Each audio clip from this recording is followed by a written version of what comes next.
একসময় মানুষ পণ্য বিনিময় করত বাজারে যে, তারপরে আসলো মূল্যবান ধাতু, তারপরে কাগজের টাকা, তারপরে প্লাস্টিক মানি, এখন ক্রিপ্টোকারেন্সি, ডিজিটাল মানি।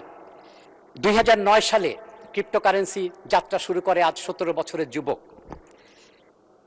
প্রতিদিন 24 ঘন্টায় সারা দুনিয়ায় আমাদের দেশে 3 বছরের বাজেটের সমান টাকা লেনদেন হয়ে থাকে।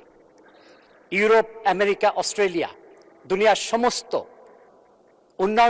উন্নত দেশে এবং উন্নয়নশীল দেশে, এখানে দুনিয়ার বড় বড় স্টক এক্সচেঞ্জে, নিউ ইয়র্ক, টোকিও, সমস্ত জায়গায়, লন্ডন, ফ্রান্স, প্যারিসে কিন্তু এখানে আইনসম্মতভাবে ক্রিপ্টোকারেন্সির লেনদেন হচ্ছে।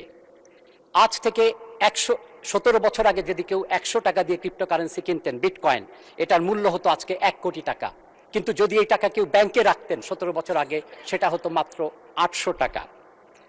ডাইনোসর বিলুপ্ত হয়েছে, কিন্তু তেলাপোকা টিকে আছে অ্যাডাপশনের কারণে। কিউবা সহ দুনিয়ার 3টা দেশে মানুষ বাজারে যেয়ে, মুদির দোকানে যেয়ে তারা ক্রিপ্টোকারেন্সি দিয়ে কেনাবেচা করতে পারে।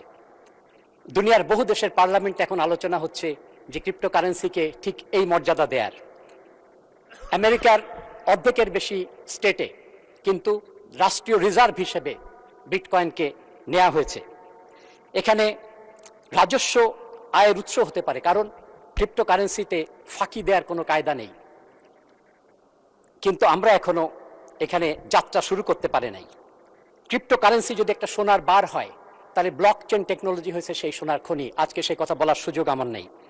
তাই আমি অনুরোধ করব, অর্থ, আইন এবং বাণিজ্য মন্ত্রণালয় নিয়ে অনতিবিলম্বে একটি কমিটি গঠন করে যথাশীঘ্র মহান সংসদে একটি রিপোর্ট পেশ করা হোক, এবং আমার বিশ্বাস সেই রিপোর্ট এটার পক্ষেই কথা বলবে, এবং আমরা 17 বছর পেছনে আছি, কিন্তু আমরা আমাদের যাত্রা শুরু করতে পারবো, এই আশা করে আমি শেষ করছি। ধন্যবাদ আপনাকে, মাননীয় স্পিকার।